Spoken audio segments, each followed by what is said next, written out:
Sérgio, contigo. Então, eu cumprimento o Yuri, cumprimento a Marcinha, né? A nossa técnica está perfeita com o Yuri, sempre planejando as coisas bem. Enquanto vocês pensam aí nas perguntas, eu vou ler alguma coisa que faz parte da doutrina espírita, para não ficar um vácuo aí de perguntas e para tentar colocar uma certa ordem nas futuras perguntas, né? Adorar a Deus em espírito e verdade. O que é isso? O que é adorar a Deus em espírito e verdade? Um dos nossos deveres mais primordiais é adorar a Deus em espírito e verdade. Nós devemos adorar a Deus em espírito e verdade. Porque adorar a Deus em espírito, né, significa que Deus não pode ser adorado, né? Representado por ídolos de qualquer espécie ou estátuas de qualquer espécie. Não é pelo fato de nós nos inclinarmos, ajoelharmos diante de um ídolo ou de uma estátua que cumpriremos o nosso dever de adorar a Deus. Isto se chama idolatria, ou culto aos ídolos, e não culto a Deus. Não é? É por isso que uma das heranças que nós tivemos do paganismo, e qualquer dia eu quero dar, quando nós tivermos tempo, mostrar essa semelhança entre o paganismo, né? O Apolo dos Pinheiros, o Apolo disso, o Apolo daquilo, com os santos de hoje, né? O santo disso, o santo daquele outro, e os vários nomes, por exemplo, de Virgem Maria lá, os deus obedece o mesmo esquema dos tempos não cristãos. É muito interessante isso. Adorar a Deus em verdade é fazer o quê? É cumprirmos todos os nossos deveres para com Ele. E isso é muito importante. É do fundo do nosso coração que deve partir uma chama de amor em direção a Deus. Nossos pensamentos puros, nossas palavras amigas, nossos atos bondosos, tudo isso demonstra claramente a nossa adoração a Deus, através dos nossos atos de bondade, de ternura. Adorar a Deus pelos atos, pelo perdão, pelo amor que se dedica aos nossos semelhantes e principalmente obedecendo à máxima evangélica. Não fazer aos outros, né, o que não queremos que os outros nos façam. Isso é muito importante. Não podemos amar a Deus pelos lábios somente. Né? Nós devemos realmente adorar a Deus através de atos caridosos, né? Porque ter Deus constantemente nos lábios não significa realmente grandes adorações a Deus, né? E nós devemos tomar cuidado também, porque falar muito em Deus e não fazer nada do que Ele nos ensina é hipocrisia, né?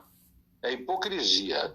E não estaremos adorando a Deus em verdade.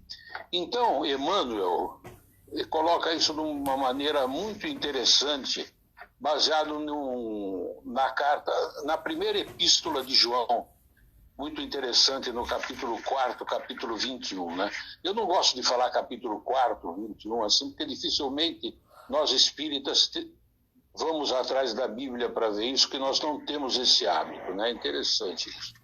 Mas eu até anotei aqui. E a gente precisa amar a Deus da mesma maneira que amamos nossos irmãos. Esse é o resuminho dessas cartas de João que falam muito do amor, né? Então, a gente ama a Deus de que maneira, né? compreendendo que nossos irmãos, que têm vários defeitos, né? Então, por exemplo, os infortunados que pedem consolo, né? Os fracos que pedem proteção, os indivíduos, por exemplo, revoltosos que fazem que nós treinamos a nossa paciência e assim por diante.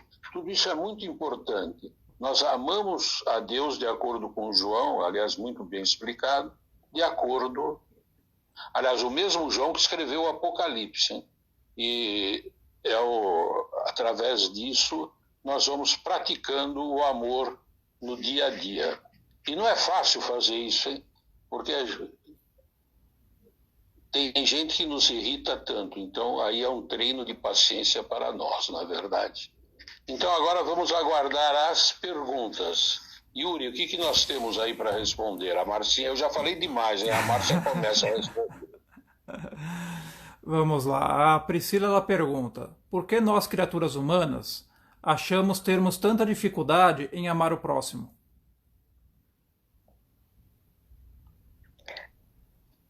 Olha, eu não sei como te responder. Por que nós, criaturas humanas, achamos difícil amar o próximo? Eu acho que a gente põe barreira em tudo, né? Essa que é a verdade. Nós gostamos das pessoas, né? Mas amar é um passo além. Então, eu acho que depende muito do nível de evolução em que a pessoa está, né? Para ela poder dizer eu amo o meu próximo. A gente teve exemplos como a Irmã Dulce, né? Irmã Teresa de Calcutá, que foram pessoas que dedicaram a sua vida e se entregaram ao próximo, independente de raça, de naturalidade, de religião. Elas iam lá e praticavam a verdadeira caridade. Isso sim é amar ao próximo, né? Elas não conheciam, não sabiam quem era, mas a gente diz que é o próximo porque ele é um irmão em Deus, né? Deus é nosso Pai e todos nós somos irmãos. Então, quer dizer, essa proximidade, né, de criação nos diz que todas as pessoas seriam os nossos próximos. E realmente, eu acho que depende muito do nosso nível de evolução. Se a gente consegue, pelo menos, os mais próximos dentro da nossa família, dentro do nosso trabalho, dentro do nosso convívio social, treinar esse sentimento bom, né, esse sentimento de estima e de afetividade em relação a essas pessoas que nos cercam, eu acho que já é um grande passo para que a gente possa amar. Realmente o ser humano ele tem essa dificuldade, Priscila, mas é o treinamento e é a gente evoluir, né? Com a evolução a gente consegue quebrar essas paredes que a gente ergue, né? Com tanta dificuldade em relação ao próximo. Sérgio. É isso mesmo, né? O idioma português é um idioma muito interessante. Por quê? Porque a palavra amor em português abrange desde o amor erótico até o amor crístico. E é diferente, há vários tipos de amor. O idioma grego, ele já especifica mais, né?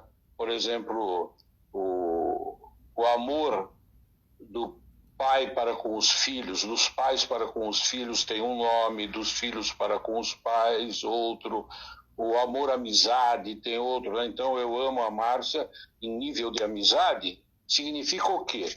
Significa que é um amor diferente dos outros amores. Mas o idioma português não é tão detalhado assim, né? Não, mas o idioma grego tem todas essas diferenças, né? O amor à comunidade, por exemplo, é outra palavra. E então, quando nós falamos amor em português, abrange tudo, né? Apesar que os linguistas eles colocam muito claramente que o sânscrito é mais detalhado ainda que o grego. O que não é fácil depois da gente. Só que sânscrito eu conheço muito pouca gente que estuda, né? Mas tem. Bom, vamos lá. A Bruna ela pergunta: como adorar a Deus e não ser fanático? Nós adoramos a Deus, Bruna, respeitando o nosso próximo também, entende? Nós precisamos tomar muito cuidado no respeito ao próximo. É assim que eu vejo isso, né? O respeito ao próximo significa não só não nos intrometermos na vida dos outros, né? Por exemplo, eu não posso chegar para Marcinho e falar: está tudo errado na tua vida, você precisa fazer isso e aquele outro. Isso é o erro total, não é? E mesmo os psicoterapeutas, eles tomam muito cuidado nessas coisas, brutais cuidados, né? Então esse respeito ao próximo já é o início, né? Para depois você, através de uma amizade, transformando aquela amizade nesse tipo de amor que os gregos falam, que é o amor às amizades mesmo, sem nenhum fundo erótico, né? Isso é importante. Verdade. Vamos lá. A Jussara, ela pergunta: por que tantas pessoas possuem dificuldades de ficar consigo mesmo na quarentena? É fuga de si mesmo? Vejo muitas pessoas com essa dificuldade. Olha, eu acho que essa quarentena ela está servindo para a gente fazer reflexões, né? A gente analisar, né, as coisas que a gente faz. Existe aí uma cobrança em relação à mudança de valores que nós fazemos para conosco mesma, porque a gente percebe que determinadas coisas que a gente valorizava antes não tem mais aquele peso, né, que tinha. Então nós começamos a fazer essas mudanças, né, introspectivamente, eu acho. E aí, quando a gente está sozinho conosco mesmo, a gente consegue vislumbrar os nossos defeitos, né? A gente consegue perceber aonde é que a gente estava depositando a nossa fé, a nossa esperança, né? E aquilo que tinha peso para a gente, aquilo que tinha valor intrínseco para a gente. E aí, de repente, a gente fala: pera, mas eu tô errada, né? Por que eu sou tão egoísta? Por que eu sou tão orgulhosa? Por que eu fui por esse caminho? Por que agora é que eu estou vendo isso? Né? Eu acho assim, tem muita gente perturbada, viu? Eu estava até comentando com o Serginho antes da gente entrar no ar sobre isso, pessoas que eu conheço e que são pessoas esclarecidas dentro do nosso mundo material, né? E que me surpreenderam, não as reconheci agora com os temores, com as tendências que elas estão tendo, com o pavor que elas estão tendo, a falta de fé, né? Então, eu acho que elas mesmas, essas pessoas consigo próprio, elas também estão se assustando, né? Falando como eu sou fraca, como eu sou decepcionante, como eu estou frustrada. Então, eu acho que é por isso que é difícil ficar consigo mesmo, porque de repente você vê um lado seu que você desconhecia, e esse lado não é a melhor das facetas, né? De repente é um lado que todas as coisas e a rotina do dia a dia obscurecia, e agora você consegue ver com clareza. E realmente, a gente se vê nu e crua, como se costuma dizer, né? Não deve ser uma coisa muito boa, né, Sérgio? É verdade, né? Deixa eu fazer até uma pergunta para o Sérgio, porque além dessa pergunta da Jussara, me veio também. Eu entendo esse lado que você falou todo, da pessoa ver os próprios defeitos, ter o tempo de pensar no que ela precisa melhorar, enfim, toda essa coisa. Mas existe também, que pode ser o caso que a Jussara esteja citando, das pessoas que moram sozinhas. Aí tem também, acredito eu, o lado que o ser humano não foi feito para viver isolado, né, Sérgio? Durante muito tempo, pelo menos. Olha, a solidão é uma coisa que a raça humana tenta evitar, né? A espécie humana, aliás, tenta evitar há muito tempo, né? Mas é uma sabedoria viver em solidão.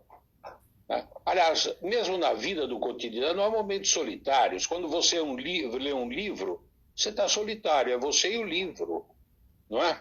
Uma das melhores coisas para fugir da solidão são os livros, né? Então, a pessoa precisa daquele contato, precisa saber das fofocas, entendeu? Ficar trocando coisas miúdas. O nosso estágio de evolução é esse. Mas nós somos animais sociais, isso não tenha dúvida. Então, porque nós somos animais, né? Dizer que nós não Sim. somos mesmo. Somos animais sociais e quem não tem um treino, um amadurecimento, sofre bastante. Perfeito. Vamos lá. A Bruna ela pergunta: quais os males que o fanatismo pode trazer ao indivíduo, isso abrangendo todas as religiões? Quer falar alguma coisa, Marcos? Tudo aquilo que é extremo, né, Sérgio? Ele é condenável e é pernicioso, ele é prejudicial, né? Você tem que ter equilíbrio. Você não pode deixar as coisas obscurecerem a sua mente, a sua visão de mundo, né? O fanático, por si só, ele só vê aquilo, né? Ele não consegue compreender as coisas diferentes daquele pensamento que ele tem. Seja religioso, seja pessoal, seja ético, seja da maneira que for. E time de futebol, né? A pessoa não consegue, ela não consegue ver além. Então, isso é pernicioso, né? Porque nós estamos no mundo justamente para ver além, justamente para fazer esse convívio, para fazer esse acerto e corrigir os nossos, né, as nossas arestas, os nossos defeitos dentro do convívio junto com as outras pessoas. E o fanático, ele não consegue, né? Então, é extremamente prejudicial, inclusive à saúde, né? Porque ele pode, de repente, pela religião que ele adotou, adotar uma restrição alimentar, né? E essa restrição alimentar ser prejudicial à saúde dele, né? Ele está precisando de alguma coisa que naquela restrição alimentar não consta. Então, quer dizer, tudo isso a gente tem que pensar. O fanatismo, ele sempre é ruim. Ele sempre é prejudicial, seja no que for. Todos os extremos são condenáveis, porque eles não nos trazem nada de bom. A gente tem que ter equilíbrio, tem que ter mente aberta, tem que ter discernimento, né? E maturidade espiritual, como o Sérgio costuma falar, né, Sérgio? É verdade. A Marcinha colocou bem isso, porque é isso mesmo, né? E depois há uma grande chance do fanático se tornar violento, né? Ele mata em nome de Deus. Isso é muito interessante, né? Ele é religioso, mas não é espiritualizado, no caso de religião. O fanático, ele é religioso, mas não é espiritualizado. É engraçado isso, que eu ia falar exatamente isso, mas pegando o exemplo do fanático por futebol, por exemplo, né? Ele deixa, às vezes, de viver a própria vida para viver só em prol daquilo, e muitas vezes ele não consegue, é o que a Márcia falou, enxergar 1 centímetro para o lado, desejando até a morte de um outro torcedor de um time rival, porque ele enxerga a pessoa realmente como sendo um Inimigo. Um inimigo, exatamente isso. É isso mesmo. E é aquela coisa, tirou a camisa do futebol, o rapaz vira ser humano de novo. Pôs a camisa e já vira inimigo. É engraçado isso. Bom, vamos lá. A Bruna ela pergunta de novo, novamente. Por que algumas vezes é mais fácil... Peraí, deixa eu ver se eu não me perdi aqui. Não, é isso mesmo. Porque algumas vezes é mais fácil estender a mão para quem não é tão próximo de nós do que aqueles que estão o tempo todo ao nosso lado.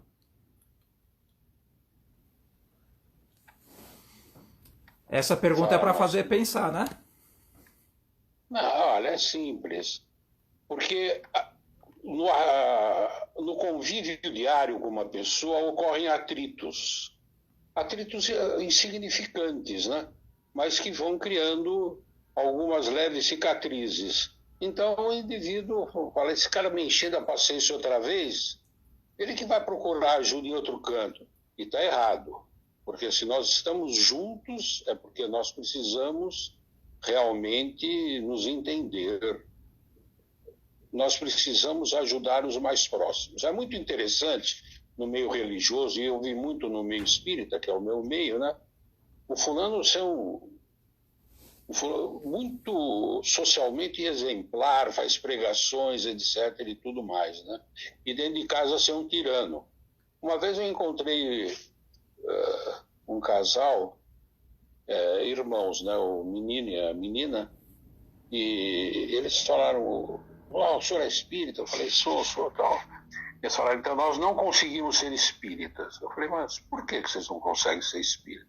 Falaram, porque meu pai falava, ia no centro, pregava, fazia caridade e dentro de casa era um tirano, batia na gente, batia na minha mãe, fazia... Ele, quer dizer, veja bem, esse contraste, né, que tem até traços de, vamos dizer assim, de problemas reencarnatórios, né, mas é isso que acontece.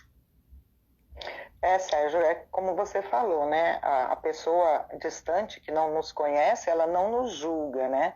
Porque ela não conhece esse outro lado da gente. Então, ela não vai julgar se a gente está dando pouco, se está dando muito, se está fazendo né, bem, se não está fazendo bem, se somos realmente aquela pessoa iluminada que estamos demonstrando ali na caridade, né? Se não somos, então ela não vai fazer esse julgamento. Então, é mais fácil realmente a gente ajudar quem não nos conhece e que não vai nos criticar de alguma maneira, né?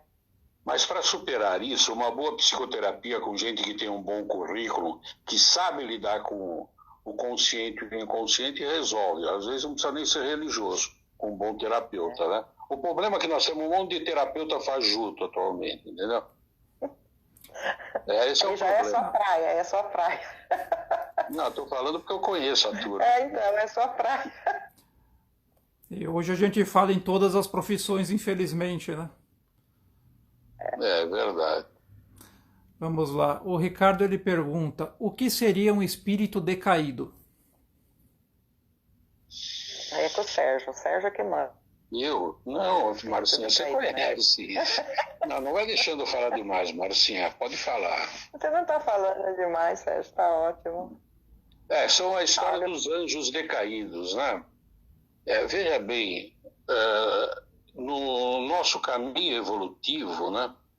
No caminho evolutivo, nós podemos apresentar falhas que vêm lá das encarnações passadas e regressar.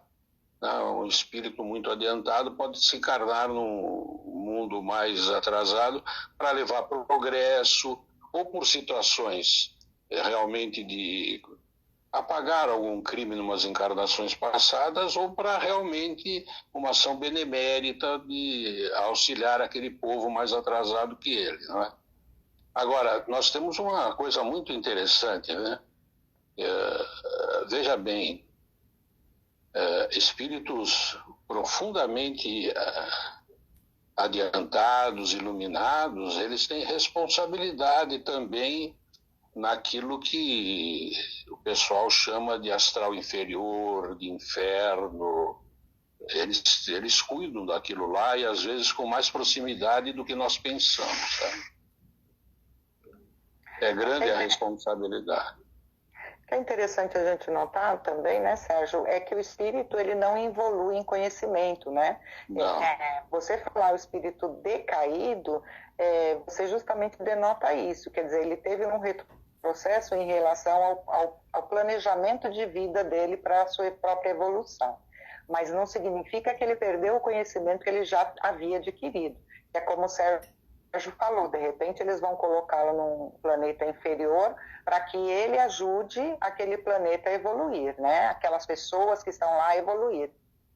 Mas não significa, ele sendo decaído, que ele involuiu, ele perdeu o conhecimento que ele tinha. É verdade. Vejam bem, Lúcifer, que é conhecido como um anjo decaído, de onde vem a palavra Lúcifer? Vem de lux, luz, entendeu? A gente precisa estudar o nome desse povo, porque cada palavra tem um significado que não é à toa, né? Então vamos lá. A próxima pergunta é da Priscila. Ela pergunta: o orgulho seria o mal dos tempos? É o mal da alma, o mal do nosso adiantamento. A gente vai perdendo o orgulho devagar, não é, Marcinha? A gente vai, como é que chama? Lapidando, né? Lapidando, né? Porque Jesus falou, bem-aventurados, aquela frase que está no Sermão da Montanha, os pobres de espírito ali, é uma tradução errada, porque a palavra certa é bem-aventurados os simples de espírito. Bem-aventurados os simples de espírito. não os pobres de espírito. Apesar de a gente conhecer muitos pobres de espírito em sentido lato, né? Sim. Olha, eu não acho que o orgulho seja o mal agora, assim, extremo. Eu acho que é o egoísmo o mal extremo hoje em dia. Porque se houvesse esse orgulho que eles tanto falam, a Bruna fez a palestra, a Bruna não, perdão, a Priscila sobre a moralidade, né? E se a pessoa fosse tão orgulhosa, né, achando que realmente ela tem um valor além do que ela realmente tem, como o orgulho prescreve, né, ela não seria tão indiferente moralmente, né, ela preservaria as coisas que ela, como ser mais evoluído, mais bonito, né, mais inteligente, como o orgulho sempre faz com que a pessoa se imagine, né, ela se preocuparia com as coisas que causam indignação, né? Então eu acho que não é o orgulho, não mais. Eu acho que é o egoísmo. Hoje em dia o egoísmo é que é a praga da humanidade. Pode ser, né? Eu acho que os dois estão ali, ó, competindo. Brigando. Caminham praticamente juntos, né? Praticamente juntos. É verdade. Vamos lá. A Jussara, ela pergunta: o ódio é o amor que adoeceu? Quando são entre pessoas com ligações afetivas, familiares, etc.? Fala, Marcinha. É poético, né? Falar que o ódio é o amor que adoeceu. Olha, isso daí dá uma bela poesia. Não sei se o ódio é o amor que adoeceu. Porque eu acho que não foi assim do princípio, né? No começo. Não é assim, todo mundo se amava, né? Todo mundo saía de mãozinha dada, né? E aí, de repente, porque um não concordou com o outro em algum aspecto, ou um traiu o outro em alguma coisa, faltou um pouco de ética, enfim, de moral, né, etc. Aí eles criaram essa rusga e acabaram se odiando. Eu acho que não, eu acho, embora seja bonito a gente dizer isso, porque são dois sentimentos muito fortes, né, e dois sentimentos que movem energias, né, um negativamente e outro positivamente, mas eu acho que não é isso, não. Eu acho que o ódio, ele não é um amor que adoeceu, né? O ódio é a doença da alma, né? É a alma que adoeceu, não o amor que a pessoa tinha. Sérgio? O ódio realmente, quem muito odeia é porque amou muito, né? A gente vê isso, interessante isso. Mas realmente depende da perspectiva de você encarar o amor, né? O amor erótico, por exemplo, cria dificuldades realmente muito grandes nesse sentido. Mas o amor puro jamais adoece, eu concordo com a Marcinha. Sem dúvida. O amor mesmo. Era até a pergunta que eu ia fazer para vocês, pessoal, de acordo com o que a Márcia falou. O que vocês acham? É mais fácil o amor virar ódio ou o ódio virar amor? Bom, depende do plano de evolução, né, Márcia? Com certeza. No nosso plano, acho que é mais fácil o amor virar ódio. Mas é muito individual isso. Eu já ia falar o contrário, Sérgio. Eu acho mais fácil o ódio virar amor. Então, porque ela já está progredindo mais do que todos nós. Ela consegue burilar isso daí. Vamos lá. A Mari, ela pergunta: podemos dar algumas sugestões de como as pessoas podem se sentir mais motivadas na quarentena, seja mental, espiritual ou fisicamente? Fala, Marcinha. Eu de novo? Não, mas você está muito quietinha. Se deixar eu falar, só falo eu, não posso fazer isso. Então tá bom. Eu acho que a gente, na internet, gente, hoje tem assim inúmeras formas, né, motivacionais, né, para você fazer na quarentena. É tudo uma questão de você se interessar, né, porque a motivação ela é interna. né? A pessoa tem que ser o gatilho de si mesma. Então, ela é que precisa se motivar e buscar, né,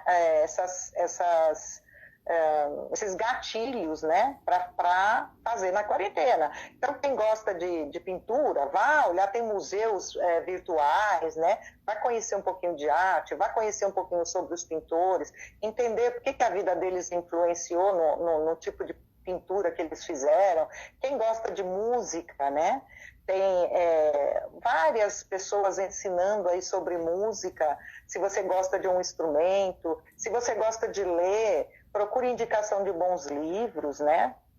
Vai estudar, né? Tem muita gente fazendo curso online, muito curso online de graça. Então, quer dizer, eu acho que a questão é você está buscando, né, fazer alguma coisa na quarentena, parar de reclamar e aprender, né? E se desenvolver. Exato. É isso mesmo. A Jussara fez um comentário aqui em relação àquela pergunta dela, dizendo que o estar sozinho é diferente da solidão e que tem pessoas que ela conhecem que moram com famílias, enfim, e se sentem sozinhas. Aí é um problema de comunicação, né? Vamos lá. A Aline, ela pergunta, qual a visão espírita sobre a vida interplanetária, levando em consideração que o Evangelho diz, há muitas moradas na casa de meu pai?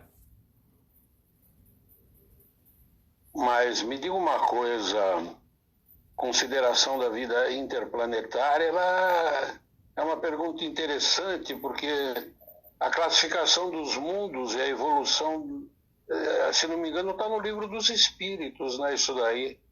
Eu recomendo você ver lá do mundo, a evolução dos mundos, a escala, indo até mundos felizes. Depende do teu adiantamento moral e do teu adiantamento intelectual. Imaginando sempre a gaivota. Uma asa é o conhecimento, outra asa é o amor. Amor com conhecimento dá sabedoria e você vai voando para cima. Mas precisa ler o Livro dos Espíritos, que lá ele dá uma boa evolução sobre isso, mostrando que a gente vai mudando de planos e de planetas e de vibrações de acordo com os nossos conhecimentos e ações caridosas. E também troca de roupa, né, Sérgio? Muda o perispírito de acordo com a massa física, né? Com a matéria do plano para onde você vai. Então tem toda uma gama de coisas. É bem complexo, né? Dá uma palestra isso, Sérgio. Dá uma palestra, mas a base é o Livro dos Espíritos. Não tenha dúvida, tá tudo lá, né? Vamos lá. A Priscila, ela pergunta, somos espíritos vivendo em um corpo físico. Como explicar de uma forma simples que tudo o que fazemos de bom ou ruim terá consequências futuras nessa e em outras vidas? O corpo físico, ela diz, em relação ao corpo físico, como é que é? Ela fala que somos espíritos vivendo em um corpo físico. Como explicar de uma forma simples tudo que a gente faz de bom ou ruim vai ter consequências em nossas vidas futuras?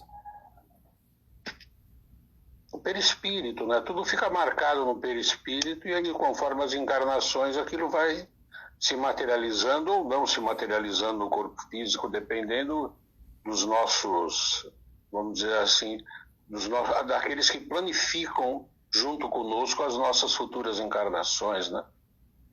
Uma encarnação, você pode ter até aquilo que eles chamam de encarnação de repouso, nascer bem e tal, para depois, mais tarde, adquirir forças para ir pagando o que você fez, ou se preparando para uma tarefa mais grandiosa, etc. É individual. A Mara, ela fez uma pergunta interessante aqui, que é algo que eu também estava até para estudar, e o Zé Augusto colocou uma sequência aí. Ela fala assim. Deixa a Marcinha responder. Obrigada, Sérgio. Muito obrigada. É de dentro de casa, é da filha, se vira agora, não quero saber. Ela pede para explicar um pouco sobre o duplo etérico e a tela atômica. E o Zé Augusto fala, aproveitando a pergunta da Mari, para falar um pouco sobre os chakras. Quer falar, Marcinha? Você pode falar. Posso falar, pode você. Então, nós temos vários corpos, né? O Kardec simplifica entre corpo material, perispírito e espírito, mas nós temos a tela atômica, temos o corpo mental, são várias coisas são vários corpos que formam o invólucro do nosso espírito, que é sintetizado naquilo que muita gente chama da faísca divina, que se desprendeu de Deus, né? Mas que vai evoluindo naquilo que eles chamam da grande descida e depois a grande subida, quer dizer, para a formação dos corpos e depois a purificação, tornando esses corpos cada vez mais sutis, né? E são corpos que protegem a nossa saúde, sem dúvida nenhuma.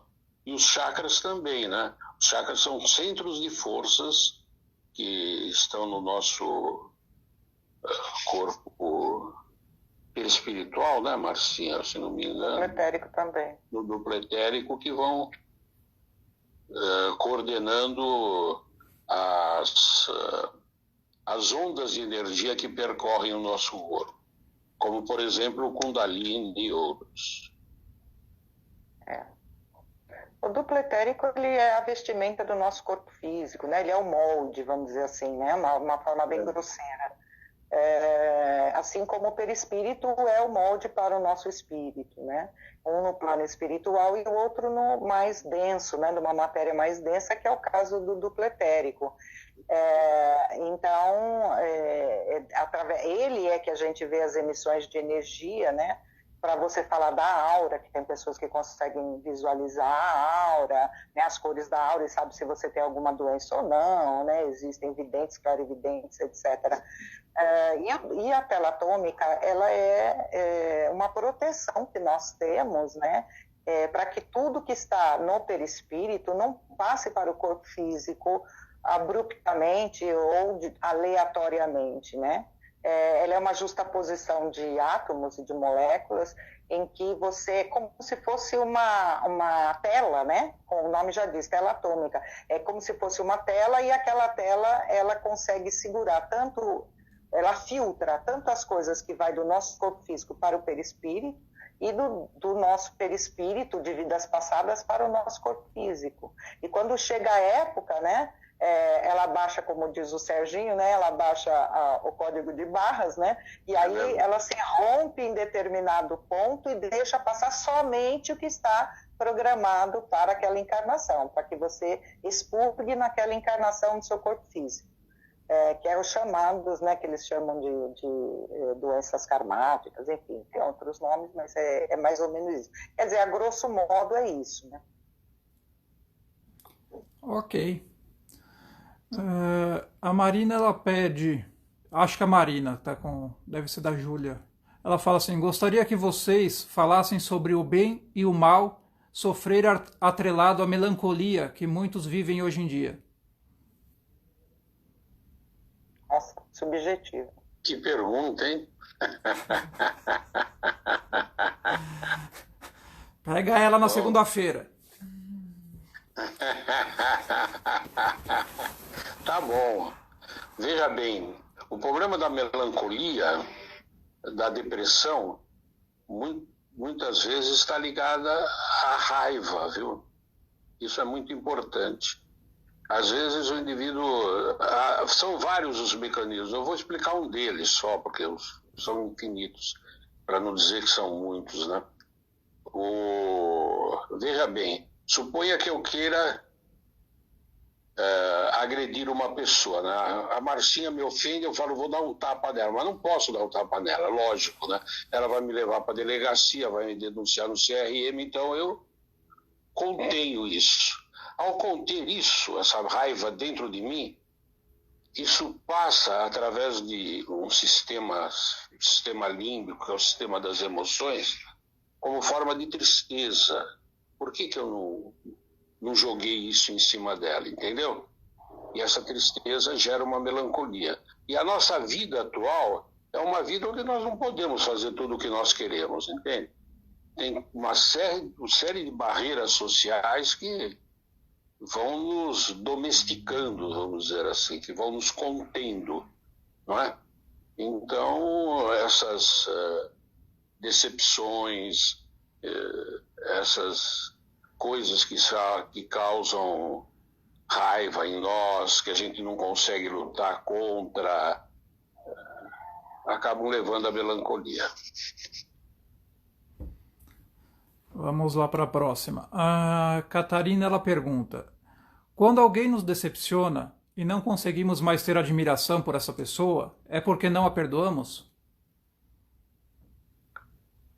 Não obrigatoriamente, né? Você pode até perdoar, mas é a mesma coisa que um cristal rachado, né? O cristal, um ídolo que se quebra, né? Você pode até continuar conversando, batendo papo e tal. Fazer o quê, né? Muitas vezes as pessoas nos decepcionam mesmo, né? Mas isso não está ligado com o perdão. Decepcionou, fazer o quê, né? A pessoa que siga o caminho dela, né? Eu acho que tem mais a ver conosco mesmo. Eu sempre acho que a gente que é o grande peão ali do tabuleiro de xadrez, sabe? Porque quando você se decepciona, como o Sérgio está falando, é porque você colocou uma expectativa naquela Muito pessoa. grande, né? E aquela pessoa não consegue cumprir aquela expectativa.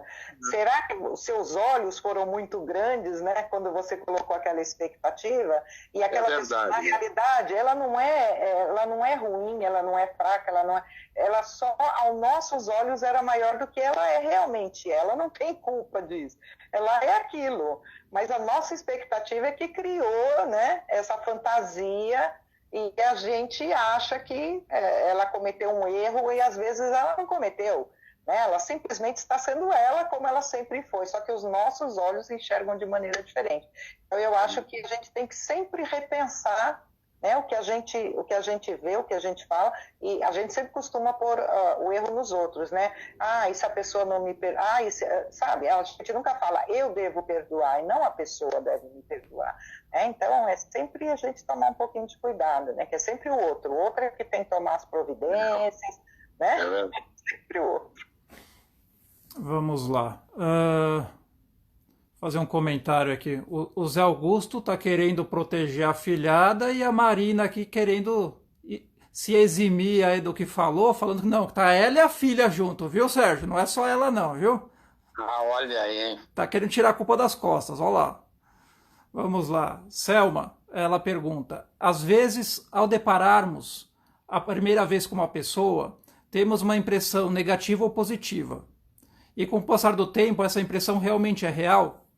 Ela quer saber se essa primeira impressão que fica da pessoa é real, se a pessoa sente mesmo ou não tem nada a ver. Fala, Marcinha. Existe uma questão vibratória, isso é fato, né? A gente pode, de repente, não vou com a sua cara, né? Como falam na língua vulgar, né? Nossos santos não bateram, né? Mas isso não significa nada na realidade, né?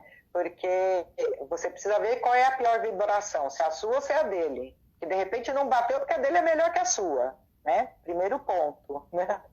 Então a gente precisa olhar com bons olhos, sempre com bons olhos, né? E essa primeira impressão, ela dentro da nossa sociedade, a gente tem esse hábito, né? De olhar para a pessoa e julgar pelo que a gente está vendo, pela capa, né? Julgar o livro pela capa. E nunca, né, pelo que realmente a pessoa é. Então a gente precisa aprender a perder esses vícios que a gente tem, né, dos nossos costumes, da nossa cultura, né, e do meio social que a gente vive, e além disso.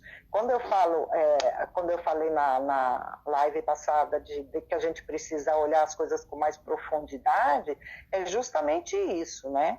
A gente precisa ir além, né, de quebrar esses paradigmas, quebrar esses estigmas, quebrar esses dogmas, quebrar essas coisas que nos prendem a um determinado modelo que não cabe mais no mundo de regeneração.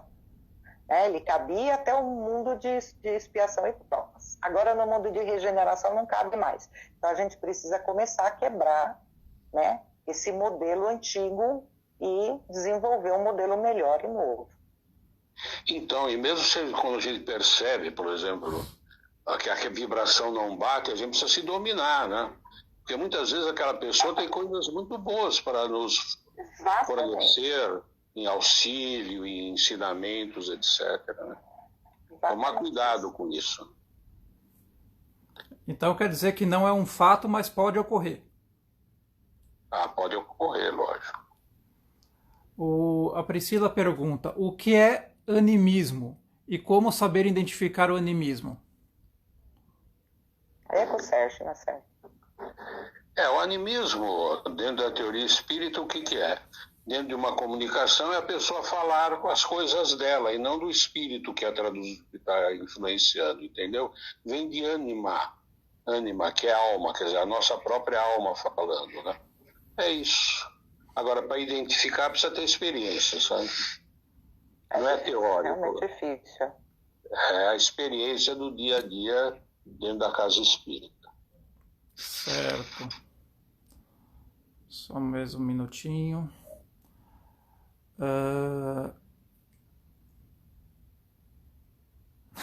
Aqui a Jussara fez um comentário que a gente já está em cima da hora também, dizendo que a expectativa deve ser o motivo do fim de muitos casamentos. Não sei, Jussara, eu acho que tem vários outros motivos aí também, viu? Tem pelo menos uns 20 que eu conheço, daí para cima. É verdade. A gente mesmo. Não, os motivos, né? O pessoal, como é que... Eles dão as explicações do motivo principal, vamos dizer assim. Então tá, né? Vamos dizer o quê? Bom, a gente está chegando ao fim aí. Eu acho que já podemos... Espera aí que tá chegando mais coisas por aqui.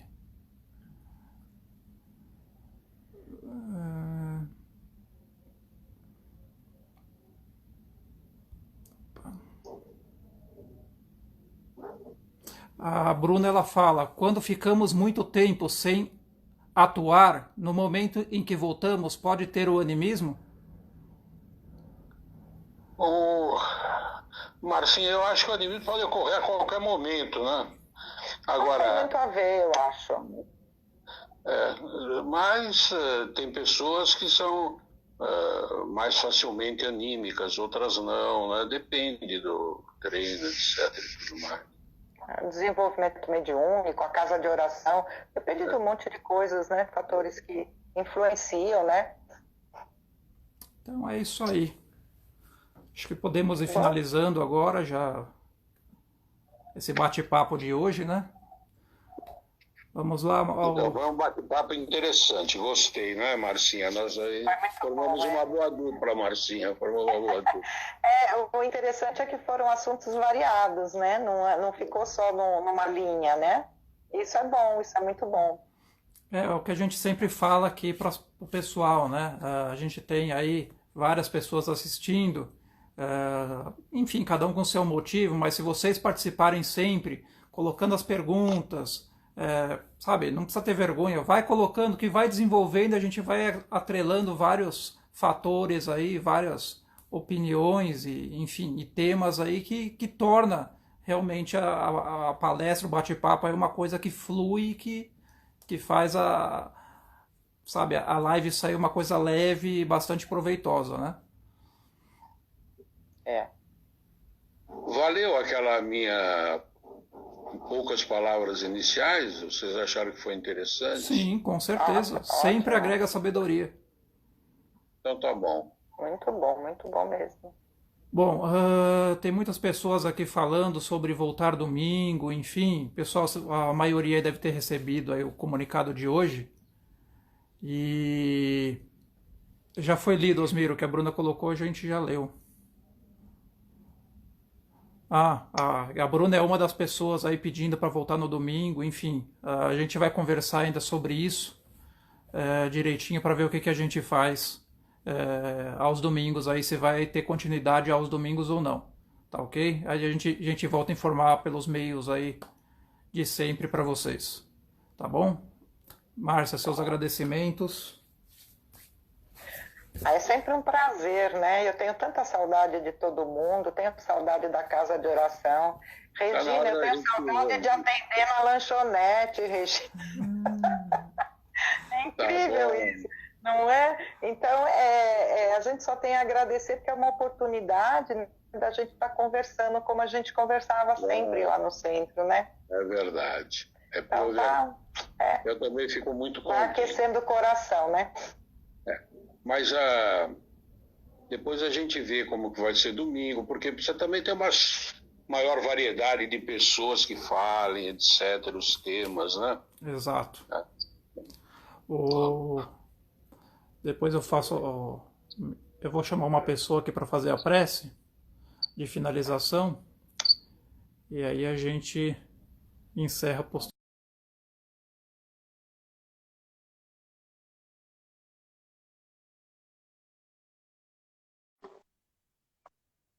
Vamos ver se a pessoa atende lá.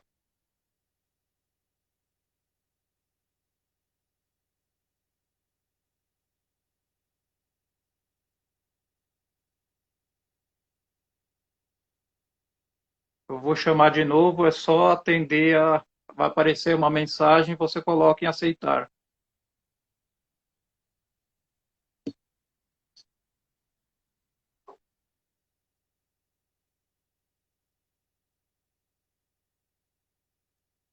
Alô?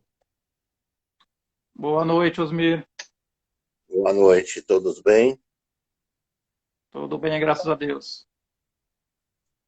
Um abraço a todos. Olha, a atitude de domingo foi tomada nem pelo irmão Braulio, nem por mim. Foi tomada por aqueles que se negam a fazer palestras e não vestem a camisa da Casa Espírita. Esses são os responsáveis. Mas eu já pedi para o irmão Braulio e ele disse o seguinte: se vocês quiserem formar um grupo no domingo para fazer palestras, tudo, desde que assumam com vontade própria, avante sem falhar, pode voltar, não tem problema nenhum. Mas depois não fiquem como aquelas pessoas. Eu não falo.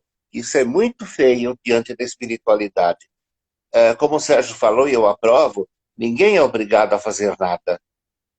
Mas, se você é espírita, os médios que eu conheci, que eram da época da Dona Corina, nunca se negaram a fazer nada. Eram médios de primeira linha. Nunca tinha essa história, não posso isso, não posso aquilo. Vamos pensar bem no que eu estou falando. Bem, Pai maior, amado Mestre Jesus, nós te agradecemos neste momento, essa belíssima noite que tivemos com o Sérgio e com a Márcia. Eu pude assistir do lado de cá, não tudo porque foi difícil, a internet está ruim, mas eu agradeço ao Criador por essas palavras tão belas que eles tiveram, respostas precisas às criaturas. Isso faz com que quantas as pessoas vão adiante no aprendizado. Eu até tinha falado com a Jussara, eu acho que eu vou fazer um livro de todas essas lives. Se ela me arrumar alguém que me dê apoio, eu quero fazer, sim. Então, que Deus, Cristo e caridade seja conosco. Obrigado, Osmir.